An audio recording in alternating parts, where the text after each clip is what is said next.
இப்போ 2-3 நாளைக்கு முன்னாடி கிரிக்கெட்டில் நம்ம இந்திய மகளிர் மாபெரும் வெற்றியை பெற்று இந்திய தேசத்தையே பெருமைப்பட வைத்த இந்த உலக பெண்கள் கிரிக்கெட்டில் ஜெயிச்ச ஆட்டம் தான் ஞாபகம் வருது.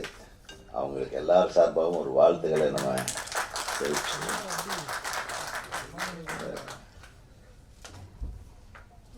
பொம்பளை பிள்ளைங்க ரொம்ப ஒரு முடிவு எடுத்துட்டு அதில் இருந்து கண்டிப்பாக ஜெயிச்சிருவாங்க. அதே மாதிரி கால்பந்தாட்டம், கபடி ஆட்டம்னு பல ஆட்டங்கள் இருந்தாலும் இந்த ஆட்டம் செம ஆட்டமாக இருக்கு. சூதாட்டம்.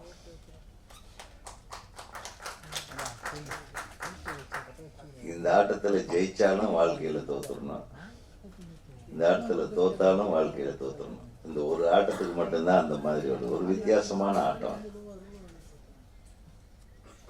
ஜெயிச்சவன் திரும்பி கொண்டு போய் அதிலேயே விடுவான், தோத்தவன் இருக்கிறது எல்லாம் அதிலேயே விடுவான். ஸோ ஒரு நல்ல கருத்து இது. இன்னைக்கு நேரத்தில் இந்த மனித குலம் தோன்றிய காலத்திலேருந்தே சூதாட்டம் இருந்திருக்கு. பெரிய பெரிய ராஜ்யங்கள் எல்லாமே ராஜன்னா தெரியும், பெரிய பெரிய ராஜாக்கள் எல்லாமே ஏன் பஞ்சபாண்டவர்களே சூதாட்டத்தில் தோற்று தான் பாஞ்சாலியை விட்டாங்க. சூதாட்டம்ன்றது எவ்வளவு கொடுமையான விஷயம். அதை இந்த காலத்தில் இன்றைய நடைமுறை வாழ்க்கையில் எப்படியெல்லாம் விதவிதமான சூதாட்டங்களை ஜனங்க வச்சுருக்காங்க.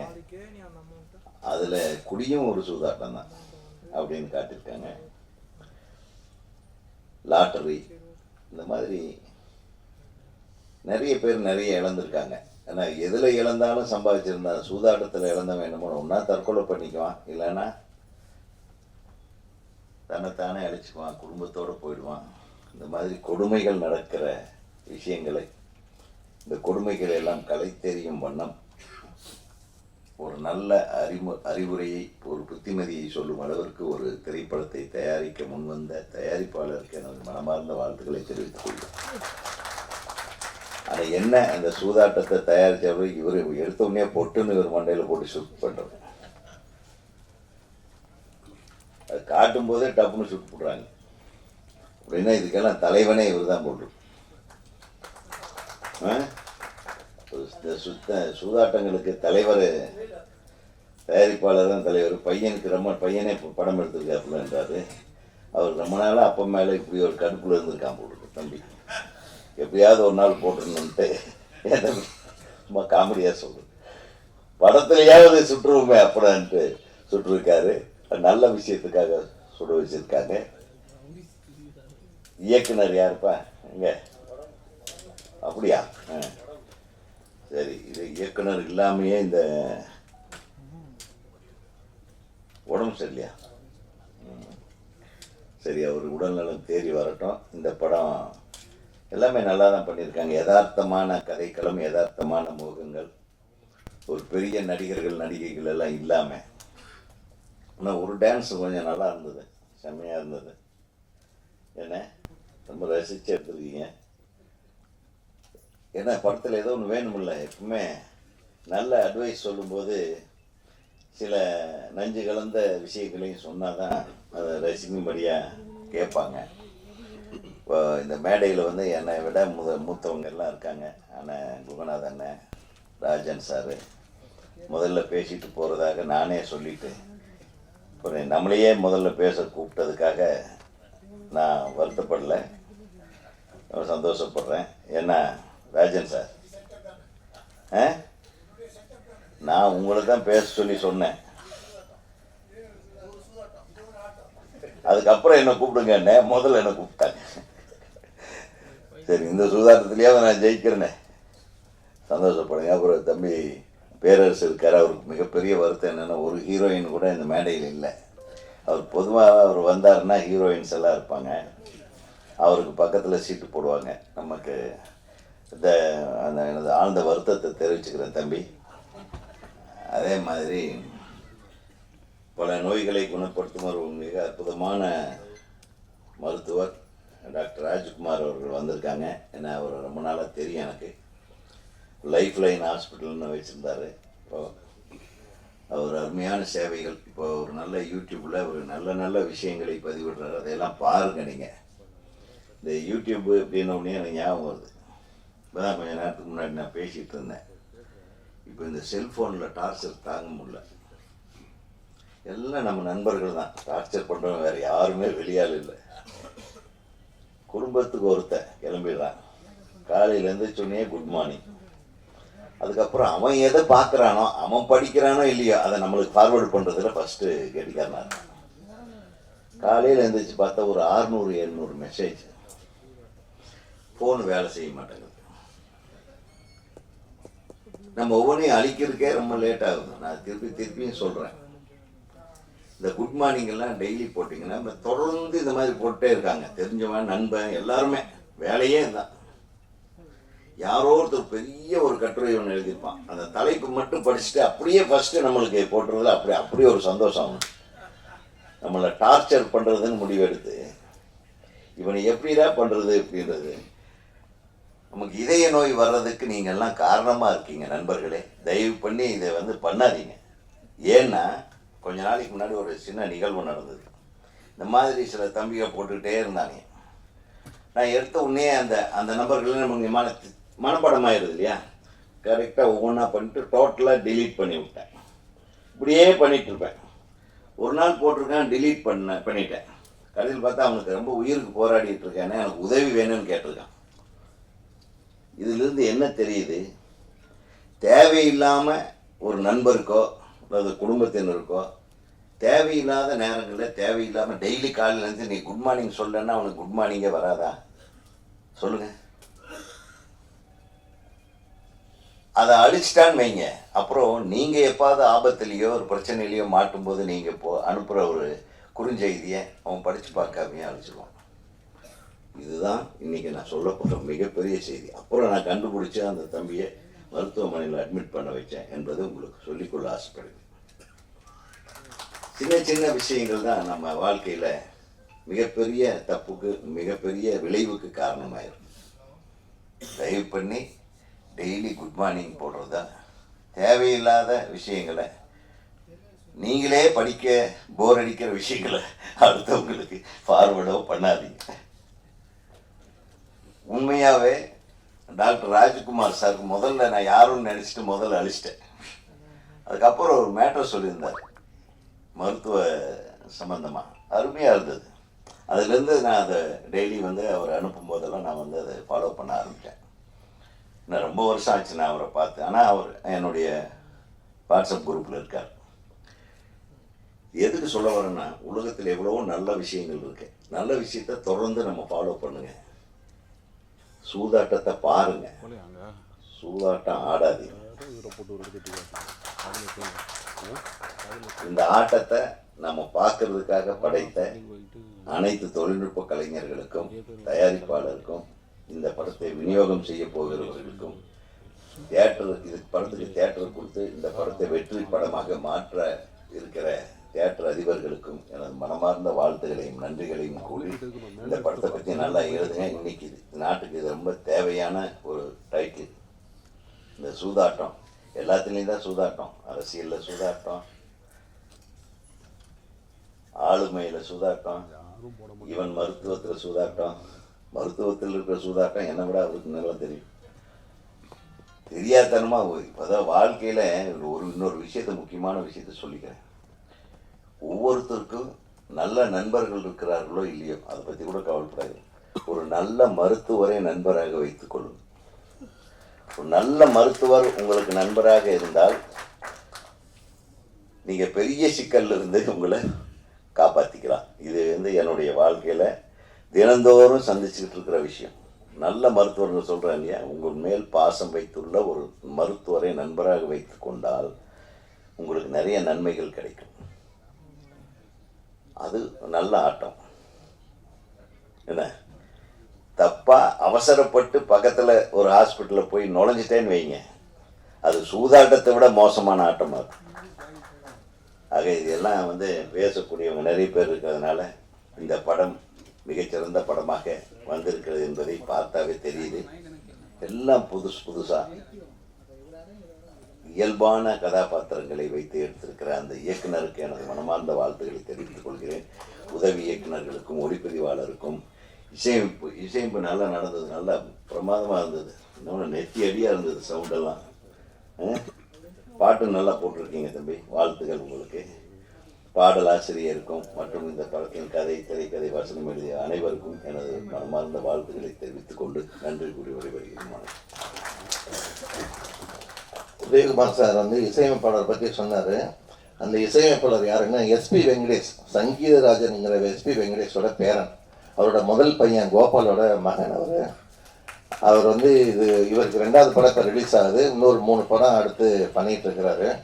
ஸோ ஒரு சிறந்த இசையமைப்பாளர் அவர் வருவார். அதனால் அவரே ரொம்ப நேரம் பேச மாட்டார், வந்து பேசும்.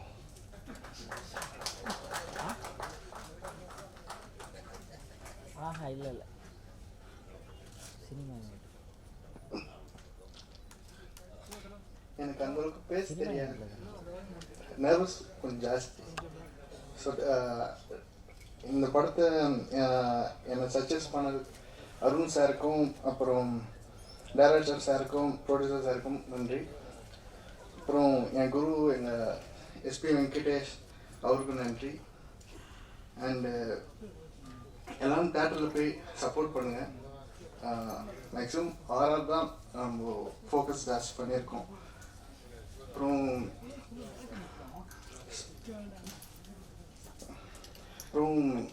ஆக்சுவலி 2வது சாங் தான் நான் ப்ரோக்ராம் பண்ணியிருக்கேன். And thank you. எனக்கு ஏதாவது ரொம்ப நேரம் பேசுவாங்க, நீங்களாம் நிமிர்ந்து உட்கார்ந்தீங்கன்னா அதுக்கு நாங்கள் பொறுப்பு இல்லை. ஏன்னா எங்கள் அப்பா ஏற்கனவே சொல்லிட்டார், பையனுக்கு ரொம்ப நர்வஸாக இருக்கும், அதிகமாக பேச மாட்டாப்புல, அதனால் முதல்ல பேச வச்சுருங்கன்னாரு. அதே மாதிரி ஏன்னா ராஜன் சார் அடுத்து பேச போகிறாங்க, கொஞ்சம் இருக்கும்.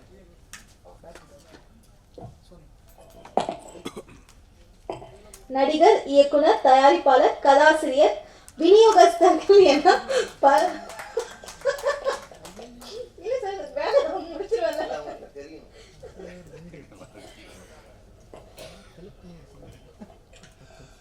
அன்பிற்கும் மரியாதைக்குரிய இயக்குனர் திருமுகு குகநாதன் அவர்களே, மிகச்சிறந்த மருத்துவர், ஆபரேஷன்ல தமிழ்நாட்டில் மிக முக்கியமானவர் டாக்டர் ராஜ்குமார், லைஃப் லைன் ஹாஸ்பிட்டலுடைய உரிமையாளர், அற்புதமான டாக்டர். அப்புறம் என்னுடைய தம்பிகள் உதயகுமார், டைரக்டர், தலைவர், செயலாளர் பேரரசு, மற்றும் சவுந்தர், என்னுடைய அருமை தம்பி சவுந்தர், இசையமைப்பாளர், ப்ரொடியூசர், மற்ற எல்லாருக்கும் என்னுடைய வணக்கம். ஒரு வித்தியாசமான ஆடியோ ஃபங்க்ஷன், ஆனால் ஆத்மார்த்தமான ஆடியோ ஃபங்க்ஷன். நம்ம ப்ரொடியூசர் உருவத்தில் தான் இப்படி இல்லை, உள்ளத்திலே பறந்த உள்ளம். இந்த காலத்தில் இப்படி ஒரு படம் எடுக்கணும்னு அவருக்கு தோணுச்சு இல்லையா? அவரும் அவருடைய நண்பர் 2 பேரும், மஞ்சுநாத் அண்ட் சீனிவாசன். காலத்துக்கேற்ற இன்றைய நாடு எப்படி கெட்டு போயிட்டு இருக்கு, நல்லா இருக்கிறதுன்ற ஒரு பகுதி, அது ரொம்ப குறைவு. ஆனா கெட்டு போறதுக்கு ஒரு அத்தனை வசதிகளும் இந்த நாட்டில் அதிகம் இருக்கு. எத்தனையோ சூதாட்டம், அதாவது சூதாட்டம் நடத்துறவன் கோட்டீஸ்வரன் ஆகிறான், சூதாட்டத்துல கலந்து கொண்டு குடும்பத்தை அழிக்கிறவன் தெருக்கோடிக்கு வந்ததுனா பல குடும்பங்கள் அனாதையா போயிடுச்சு. அது எத்தனை விதமான சூதாட்டம்னாலே குடியும் அதில் சேர்ந்துருச்சு. குடி பல குடும்பங்களை கெடுத்துச்சு. சீட்டாட்டம், ரேஸை ஒழிச்சிட்டாங்க, இருந்தா கூட மறைமுகமா நடத்துறானுங்க. நீங்க பாருங்க, ஒருத்தன் இன்னைக்கும் 1000 கோடிக்கு மேல நன்கொடை கொடுக்குறான் கட்சிகளுக்கு. ஒரு கட்சிக்கு பல 1000 கோடி, இன்னொரு கட்சிக்கு 100கணக்கான கோடி. ஒருத்தருக்கு எப்படி சார் இப்படி நன்கொடை, தேர்தல் நிதி? அப்போ எத்தனை குடும்பங்கள் அழிஞ்சிருக்கும். இவ்வளோ பணத்தை இவன் நன்கொடையா கொடுக்கறான்னா அவன் எத்தனை லட்சம் கோடி வச்சிருப்பான். இந்த லட்சம் கோடி யார் பணம்? இந்த ஏழைங்க பணம். பேராசையில உழைச்சி சம்பாதிக்கிற எண்ணெய் போட்டு சூதாடி சம்பாதி நினைச்சு குடும்பத்தையே இழக்கிறாங்க. இப்ப சமீபத்துல ஆன்லைன்ல ரம்மி ஆட்டம்னு ஒண்ணு பல பேர் உயிரை குடிச்சிச்சு சார். பல பேர் உயிரை எடுத்தாங்க. ராத்திரில விளையாடி விளையாடி விளையாடி அடிக்ட் ஆகி பல தாய்மார்கள் தாலி இழந்தாங்க. ஒரு குடியினால மட்டும் தாலி இறக்கல. இந்த சூதாட்டம் அதை விட கேவலம். இதை நடத்துறவன் கோட்டீஸ்வரனாகி நன்கொடை கொடுத்து ஊரெல்லாம் பெரிய மனுஷனா இருக்காங்க. அவனுங்கெல்லாம் இந்த நாட்டில் பெரிய மனுஷன். நம்மள போல தர்மம் பண்றவங்கெல்லாம் அடையாளம் தெரியல யாருக்குமே. என்னால் முடிஞ்சது 1000 500 கொடுக்குறேன். கோகநாதனால் ராஜ்குமார், நம்ம உதயகுமார், பேரரசு, நம்ம ப்ரொடியூசர் முடிஞ்ச உதவி பண்றோம். ஆனால் நம்ம பேர்லாம் யாருக்கும் தெரியாது.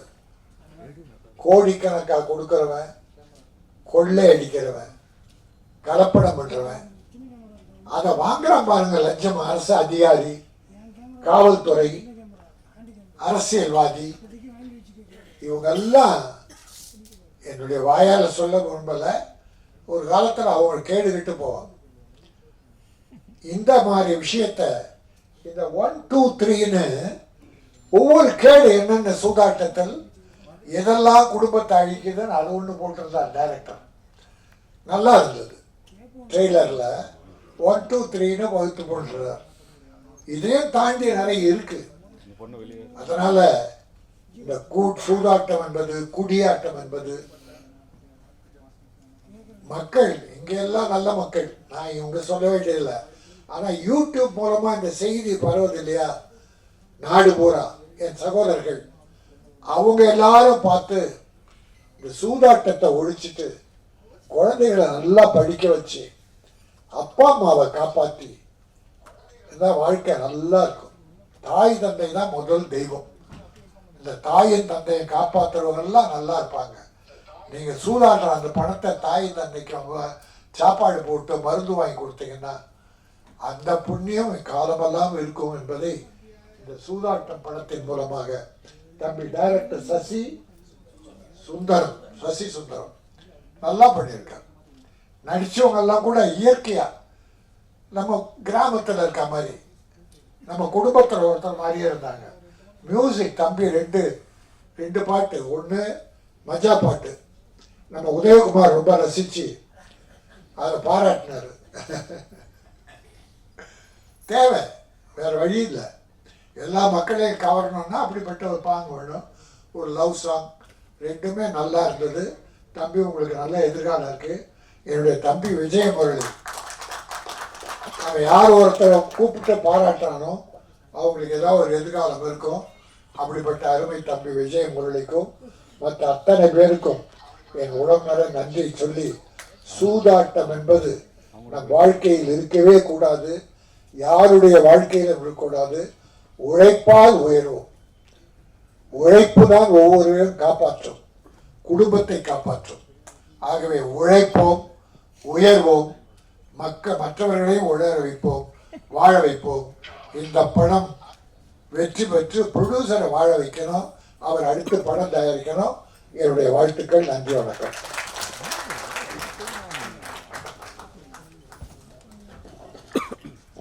நாயகனாக நடித்த லோக்கல் சரக்கு, ராதாரவி கதையின் நாயகனாக நடித்த கடைசி தோட்டா, தயாரிப்பில் இருக்கும் மலையப்பா, உனது விழியில் எனது பார்வை என்ற த்ரில் படம் ஆகியவற்றைக்கு இசையமைத்துள்ளார். 60க்கும் மேல் ஆல்பம் பாடல்களை இசையமைத்தவரும் நடிகருமான சுவாமிநாதன் ராஜேஷ் அவர்களை வாழ்த்தி பேச அழைக்கிறோம்.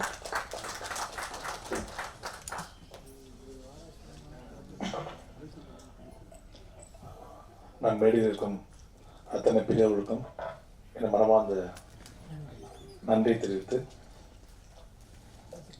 இந்த படத்தின் தயாரிப்பாளர் மற்றும் இயக்குனர் மற்றும் இசையமைப்பாளர் 2 பாட்டும் ரொம்ப நல்லா இருந்தது.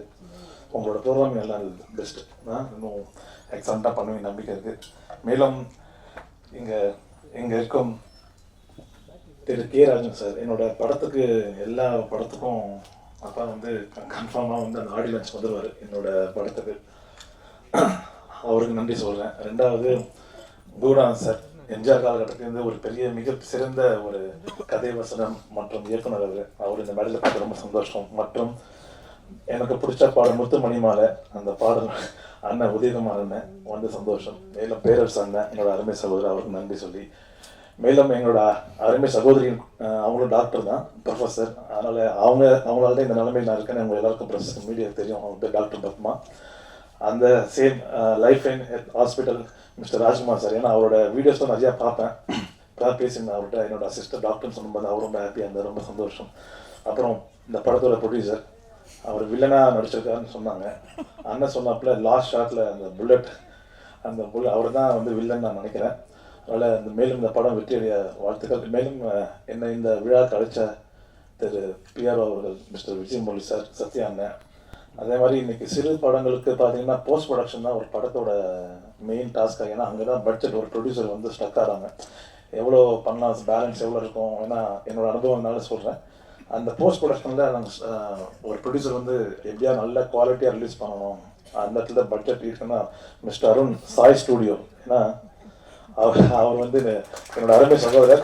பல சின்ன படங்களுக்கு நீங்கள் யாரு கேட்டாலும் தெரியும், சாய் ஸ்டூடியோன்னு பேர் சொன்னால் எல்லாருக்குமே தெரியும்.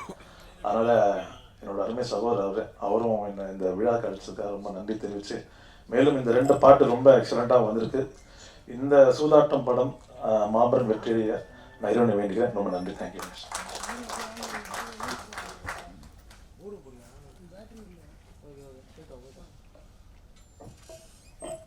Thank you sir. அடுத்தபடியாக ஊரின் பெயர்களுக்கு மரியாதை கூட்டியவர் விஜய், அஜித், விஜயகாந்த், அர்ஜுன், பரத் ஆகியோர் நடித்த படங்களை வெற்றி படமாக்கி தயாரிப்பாளர்களை மகிழ்வூட்டியவர் தமிழ்நாடு திரைப்பட இயக்குனர் சங்கத்தின் செயலாளர் திரு பேரரசு அவர்களை வாழ்த்தி பேச அழைக்கிறோம்.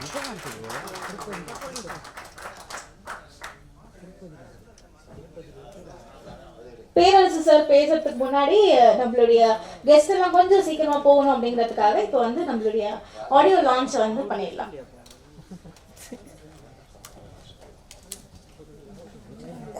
குருநாதன் சார் அவர்களும் கே ராஜன் அவர்களும் இணைந்து வெளியிட ஆர்.வி. உதயகுமார், பேரரசு, சவுந்தர பாண்டியன், சுவாமிநாதன், இந்த படத்தின் தயாரிப்பாளர், இசையமைப்பாளர் அனைவரும் இணைந்து பெற்றுக்கொள்வார்கள்.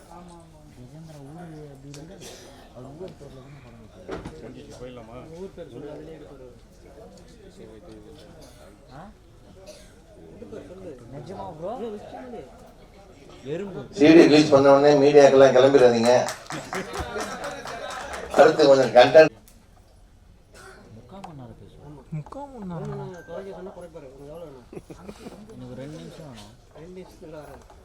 5 நிமிஷம்.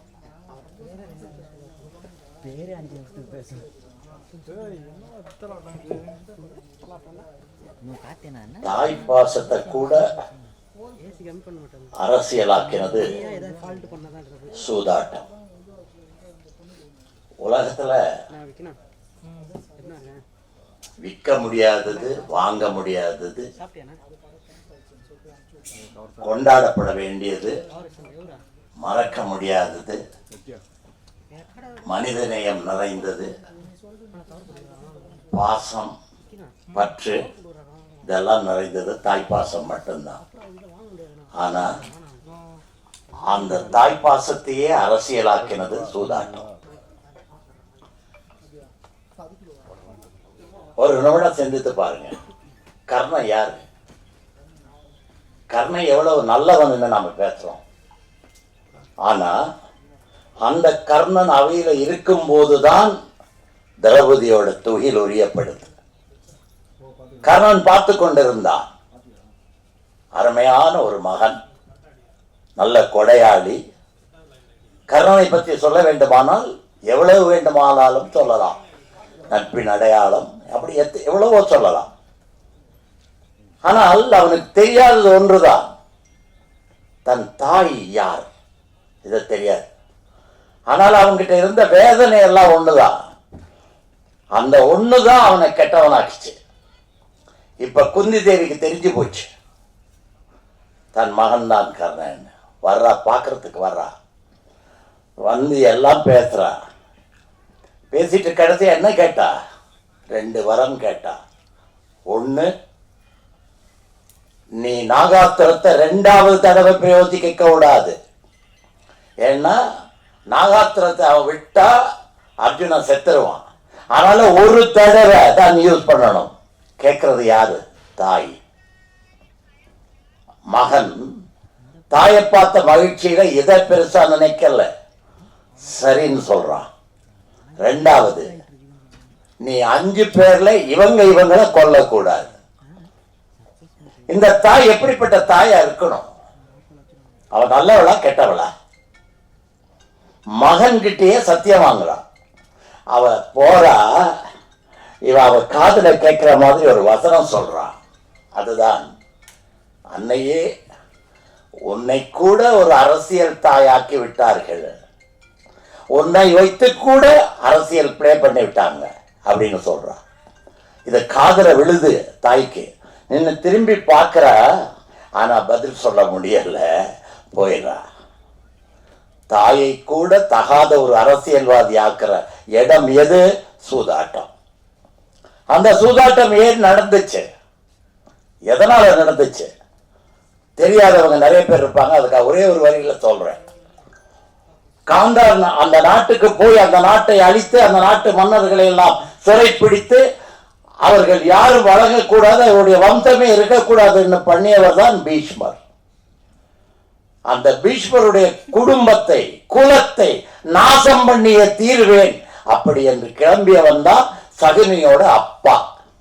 அந்த அப்பா ஒரு நாளைக்கு ஒருத்தருக்கு தான் சாப்பாடு கொடுப்பாங்க அந்த ஜெயில. ஆனா அந்த வம்சம் பூரா ஜெயில இருக்கு, ஒவ்வொருத்தருக்கும் சாப்பாடு கொடுக்குறாங்க ஒரு நாளைக்கு. அப்ப இந்த தந்தை மட்டும் என்ன செய்யறாருன்னா, தான் சாப்பிடாமல் இருந்து பிள்ளைக்கு மட்டும் சாப்பாட்டை கொடுத்துக்கிட்டே வளர்க்கிறார். யார்? சகுனிய. அதன் காரணமாக உணவில்லாமல் வறுமையினால் தந்தை சாகிறார். சாகும்போது சொல்கிறார், என்ன சொல்றாருன்னா, அந்த குடும்பத்தை அழிக்க வேண்டியதுதான் உன்னுடைய ஒரே கடமை அப்படிங்கிறான். இவனை எரிக்கிறாங்க. அவனுடைய விரல்கள்ல இருந்துதான் எடுத்து அந்த சூதாட்டம் பண்ற அந்த காய் இருக்கு இல்லையா, அதை 2 பண்றாங்க. அந்த 2ஐயும் எடுத்து இவன் கையில கொடுக்கிறாரு. எப்படி கொடுக்கிறாருன்னா, நீ இதை வச்சுத்தான் ஜெயிக்கணும். சூதாட்டம் அங்கே ஒரு மகாபாரதத்தை உருவாக்கியது. அந்த சூதாட்டம் ராஜன் அவர்கள் இப்போது சொன்னார்கள். நீங்கள் புரிந்து கொண்டீர்களோ இல்லையோ எனக்கு தெரியாது. புரியுற மாதிரி புரியாத மாதிரி ஒரு விஷயத்த சொல்றேன். அவருக்கு கிடைக்கிற வருமானம், அந்த சூதாட்டக்காரருக்கு கிடைக்கிற வருமானம் ஒரு நாளைக்கு 1000 கோடி, 2000 கோடி, 3000 கோடி, 4000 கோடி. அதனாலதான் அவர் ஆயிரக்கணக்கான ரூபாய்களை கட்சிகளுக்கு தானம் செய்கிறார். இது யாருன்றது உங்களுக்கு எல்லாருக்கும் தெரிந்திருக்கும். சுரண்டி பார்த்தவர் அந்த சூதாட்டக்காரர் தான். சரியா? மகாபாரதத்திலிருந்து இன்னைக்கு வந்தாச்சு. யார் வரைக்கும்? அந்த பேர் உங்களுக்கு தெரியும், நான் சொல்ல வேண்டாம், ஏன்னா அது அரசியல் ஆயிடும். ஆனால் நான் சொல்ல விரும்பல. குந்தி எதற்காக அதை செய்தா? 2 வரம் வாங்கிட்டு போனா, தாய்ப்பாசத்தை தான் செய்தா. ஆனா அது கர்ணன் பார்வையில பார்த்தா அங்க அரசியல் சூதாட்டம். இங்க அதே அரசியல் சூதாட்டம். மாப்பிள்ளை ஒரு இடத்துல இருக்காரு, மாமனார் ஒரு இடத்துல இருக்காரு, இல்லையா? அதானே நடக்குது. அதானே அத்தனை கோடி ரூபாய் எங்க இருந்து வந்துச்சு? சூதாட்டத்துல இருந்து. அப்ப இந்த சூதாட்டம் எவ்வளவு கேவலமான விஷயம்ங்கிறத அதைத்தான் சொல்லி இருக்காங்க. அங்க ஆரம்பிச்சது, மகாபாரதத்தில் ஆரம்பிச்சு வந்து இன்னொரு தேட்காரர் இங்க வந்து அவ்வளவு சம்பாதிச்சு அவர் மாப்பிள்ளை இங்க இருக்கக்கூடிய அளவுக்கு சூதாட்டம். இப்ப சூதாட்டம் படமா வந்திருக்கு. இதுக்கு முன்னாடியும் படமா வந்துச்சு. முத்துராமன் ஜெய்சங்கர் நடிச்சு, மதுரை திருமாறன் நடித்து அந்த படம் ரொம்ப நல்ல படம், ரொம்ப நல்லா ஓடின படம். அதுவும் சூதாட்டம் தான். கரெக்டா? நான் சொல்றது கரெக்டா? கரெக்ட். இப்ப ஆற்றல் உள்ளவர்கள் ஜெயிக்கிறாங்க. சினிமால ஆற்றல் உள்ளவர்கள் ஜெயிக்கிறார்கள். ஆனா அதிர்ஷ்டம் உள்ளவர்களும் ஜெயிக்கிறாங்க. ஆற்றல் உள்ளவர்கள் மட்டும்தான் ஜெயிக்கிறார்கள் சொல்ல முடியாது. ஆற்றல் உள்ளவர்கள் யாரு? R V Udhayakumar. எத்தனை படம் வரிசையா சொல்லலாம். அடுத்தது அந்த டைரக்டர் பேரரசு, வரிசையா சொல்லிட்டே போலாம். அதே மாதிரி ஒரு எழுத்தாளர் உங்க முன்னாடி நிற்கிறான். 250 படம் எழுதியிருக்க, வெற்றி தான் என்னுடைய வாழ்க்கையில இன்னைக்கு வரைக்கும். ஆக அங்க ஆற்றல், அதிர்ஷ்டம். டி ராஜேந்தர் வேலை செய்தார்னு ஒரு படம் சொல்லுவாங்க. என்ன படம்? ஒரு தலை ராகம். ஆனா அதுல டைரக்டர் பேர் வந்தது யாரு? உங்களுக்கு தெரியும். அது எப்படி சொல்றது? ஆற்றல் இருந்திருந்தால் அவர் என்னைக்கும் ஜெயிச்சுக்கிட்டு தானே இருக்கணும். இத்தனை வருஷம் ஆச்சு. உதயகுமார் இருக்காரு, அவர் இருக்காரு, நான் இருக்கோம், நாங்கெல்லாம் இருக்கோம். என்ன காரணம்? ஆற்றல். அதிர்ஷ்டம் ஒரு படத்தோட போயிடும், 2 படத்தோட போயிடும், 3 படத்தோட போயிடும். ஆனா இங்க ஆற்றல் உள்ள இன்னொருத்தர் இந்த மேடையில் இருக்கார். இன்னைக்கு யார் பெரிய ஹீரோன்னு சொன்னா, விஜய் ஒரு பெரிய ஹீரோ, அஜித் ஒரு பெரிய ஹீரோ. இந்த 2 பேரையும் வச்சு படம் எடுத்த ஒருத்தர் இங்க இருக்காரு, இந்த மேடையில் இருக்காரு. 1995 என்னமோ அந்த படம் எடுத்தாரு. கேட்டா சவுந்தரபாண்டியன் காணமே. அவர் எடுத்தார் அந்த படம். அந்த 2 பேரையும் வச்சு எடுத்தவர் இன்னைக்கு படம் எடுக்க முடியுதா? யோசிச்சு பாருங்க.